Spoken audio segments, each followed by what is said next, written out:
Welcome back to 1st and 2nd Peter. We are studying the theme, Blessed are the Persecuted. And we are going to continue looking at 1st John, 1st Peter. And that this section begins in 1st Peter 4:12. Beloved, think it not strange concerning the fiery trial, which is to try you as though some strange thing happened unto you. When I read that verse, I think of a fellow pastor that I went to seminary with, John Vaughn. On April 23rd, 1978, John was coming home. On April 23rd, 1978, John had preached on this verse, 1 Peter 4:12. 1 month later, John was driving home to find his house on fire. His 2-year-old daughter, Becky, had wandered into the utility room, took the lid off a gas can, accidentally turned it over. The gas spilled into the kitchen where John's wife, Brenda, was cooking. The gas exploded. Brenda ran into the fire, grabbed up her daughter, Becky, and escaped. Both experienced severe burns. Becky had third-degree burns on 95% of her body. She lost her ears, her eyes, her fingers, her toes. And the mother sustained 65% burns on their body. He wrote a book about it, More Precious Than Gold, the fiery trial of a family's faith. When I read that, I think about what Peter is writing to his writers concerning. He's writing about their being in the midst of suffering. We looked at the equipment that God gives us for suffering, and now we have this exhortation to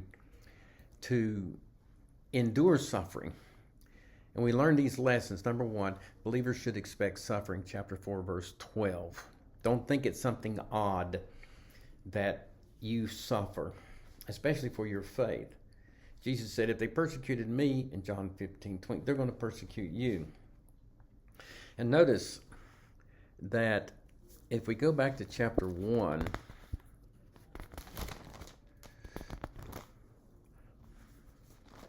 we see that he's referred to this before, chapter 1, verse 7, that the trial of your faith being much more precious than gold. Only the best material and metals go into the crucible. Peter's not talking about burning trash here.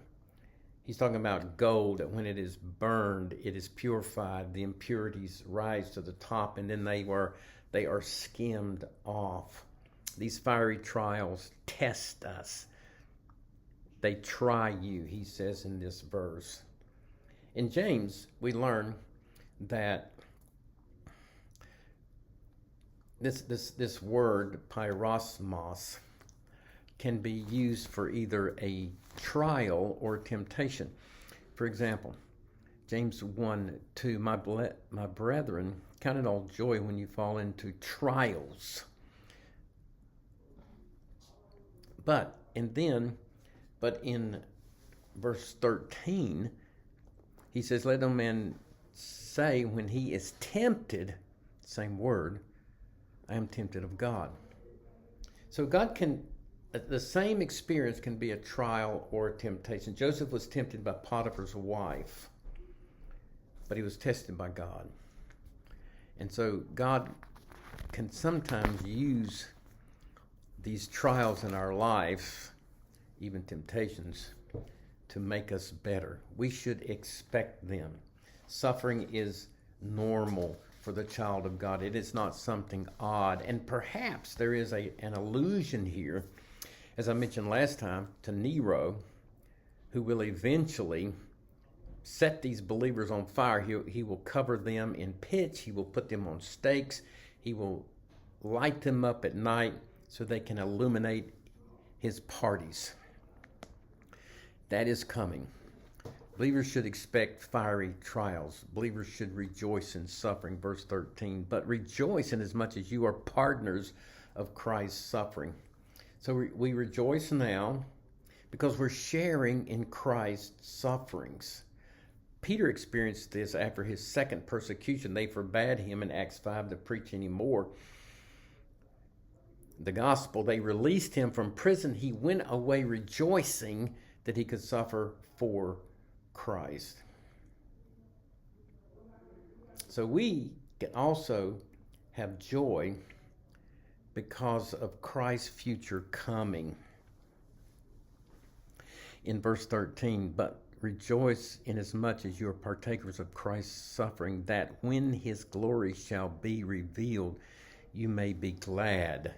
The sufferings of this present time are not worthy to be compared with the glory that shall be revealed in us, Paul said in Romans 8. And then believers suffer to glorify God in their sufferings. Verse 14, if you be reproached for the name of Christ, happy are you.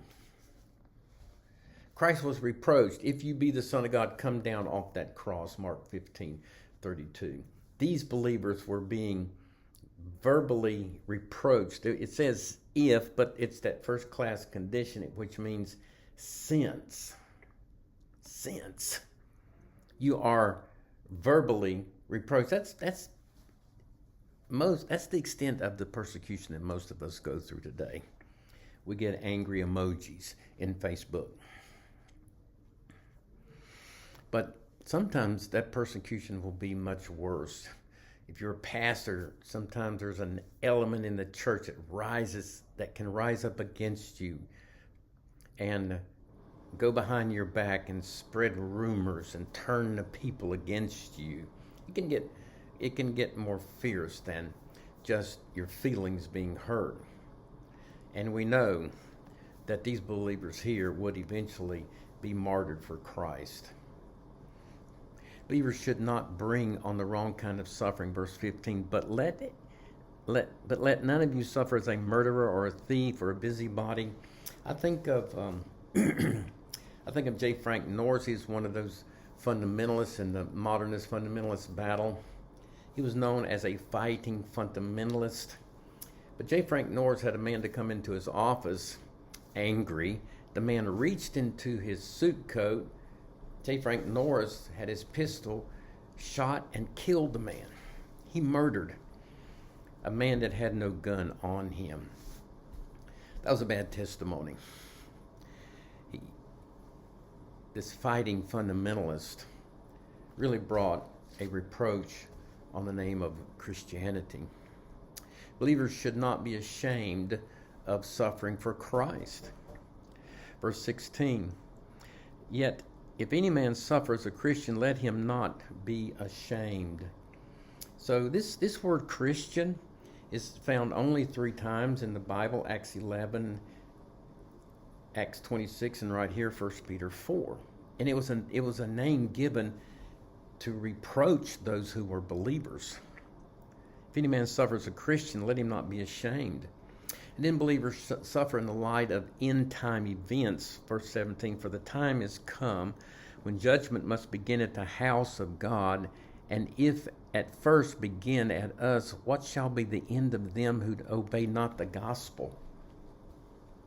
So discipline comes to Christians, and if discipline or God's chastisement comes to Christians, what will it be like for unbelievers? Verse 18, and if the righteous scarcely be saved, what shall the ungodly and the sinner appear?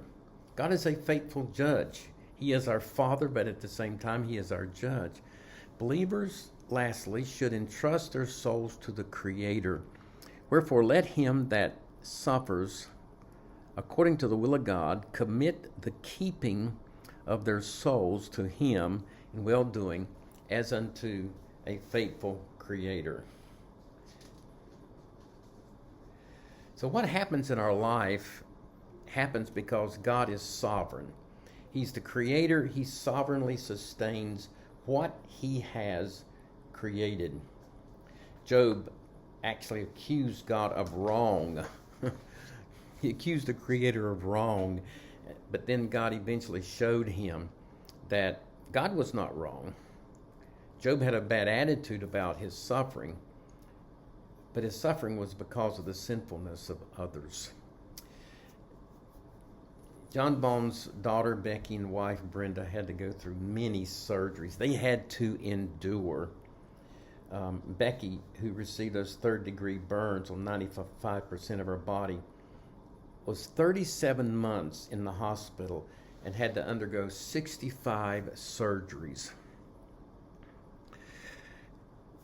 They were tried as by fire. You and I also will be tried as by fire. And when we are, we need to remember, like Shadrach, Meshach, and Abednego, who were thrown into the fiery furnace for their faith, that Christ was with them. Nebuchadnezzar looked in there and he saw one like unto the Son of God. That should be an encouragement. We're not alone in our suffering.